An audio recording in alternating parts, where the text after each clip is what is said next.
Ravens flock, what's up? What's up? I'm back with a couple of quick updates. This is maybe a few days before the our second preseason game against the Commanders, or our second preseason game period, but against the Commanders. I didn't have a whole lot of thoughts about the first preseason game against the Eagles. Not, I didn't have anything that people didn't already say really. But really, my main takeaway is that there's no battle for QB2. Tyler Huntley's just a better option. But one of the things that happened over the past couple of days is J.K. Dobbins finally returned. Now, there's been rumors saying that he may be near a contract extension. I doubt it. I would be shocked if there was a any actual any actual momentum going in the direction of him getting a contract before this season's over. I think they're gonna wait to see kind of how he plays.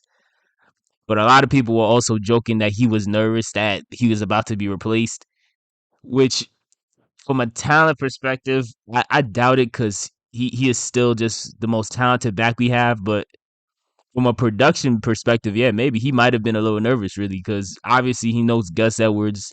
He knows Gus Edwards can get the job done.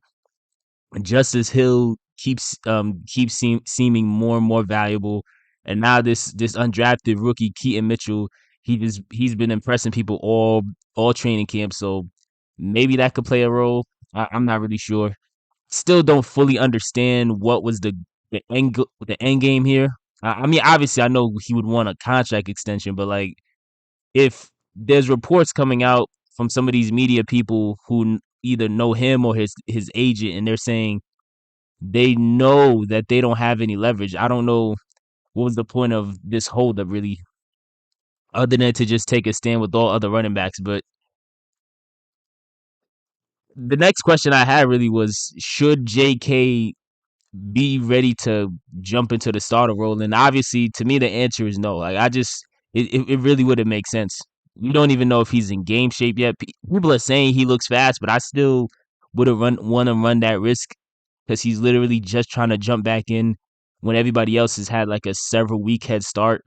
And then also, I just don't think that would be fair. I just don't think that would be fair to Gus and all the other running backs if they've been working their ass off all summer long, all the whole off season going into training camp and all that. They've been working and working and working. And then JK, he was just pouting and sitting and holding out, and then he pops up and then immediately jumps them in the line. I don't think that would really be fair. I'm assuming they're going to make him the starting running back eventually, obviously, because that's what he's here to be. But I just can't see it happening right now. I'm thinking maybe week 5 or week 6 is probably when he'll take back over as the leading back. Maybe sooner if he just completely just blows people's minds, but I just doubt it.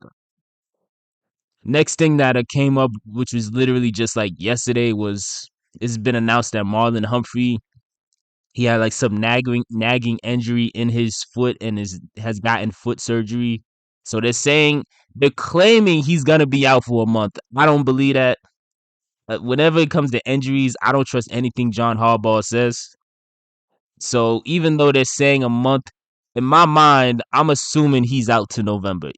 Until proven otherwise, I'm assuming he's gonna be out to November because Harbaugh has lied so many times about how like the actual timetable for when people are gonna be ready to come back.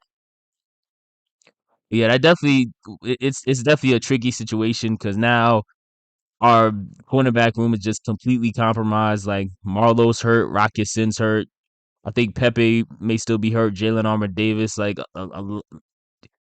pretty much anybody whose names we could actually remember, they either hurt or had recently got hurt. And it makes you kind of wonder: are the Ravens kicking themselves for not bringing back Marcus Peters, especially when the guy that you basically traded for when you paid took the Raiders player Rocky Sin and paid him the same amount of money, and now he's out. I would imagine that you would be kicking yourself because you took that roll of the dice and it just did not go the way that you would have wanted it to go. Is it the end of the world? No, I still yeah, like no, I still think we have a really good defense overall. But at the same time, it was like I was saying a couple weeks ago, like that's gonna put 10 times more pressure on the D line. Like they have no choice but to play lights out. Some people are saying that this is all the front office's fault because instead of drafting Trenton Simpson, they felt like they should have took a corner at that spot in this past draft. I really don't think that makes a difference. I, I really don't think it makes a difference, and I really don't think people would be any less concerned if we did, because we took Caillou Blue Kelly in like I think it was like the fourth or fifth round, and people act like he doesn't exist. Like so, either way, I just think this is just one of those situations where we still have a chance to have a really good defense, but this is just gonna be a major hole. First couple weeks, it's like hit or miss. Like we're playing the Texans week one. They got some decent players, but in general, they're all really young. I'm expecting us to dominate regardless.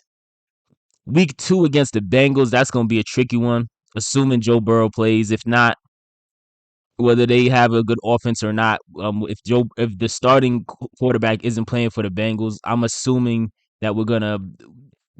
I don't think we're gonna dominate them, but I still think we're gonna win by at least 10. But still, at the same time, try to figure out how this secondary is gonna look a month into the season is gonna be. It's just gonna be so weird because we still got a great safety duo with Kyle Hamilton and Marcus Williams, but I don't know. Like, can we truly trust whoever's left at cornerback at this point? Like Caillou Blue Kelly, Arthur Millette, who else? Damn, I'm having trouble. I'm having trouble even remembering who the rest of the people are at this point. But still, at the same time, to try to put a spit on this, this is definitely a moment where David Ojabo and David Ojabo and Odafe Owe have a major shot to put their names on the map. I know some people in training camp were reporting that Odafe is looking better than he's ever looked, and he's added some like a spin move to like he's added a spin move to his bag of tricks.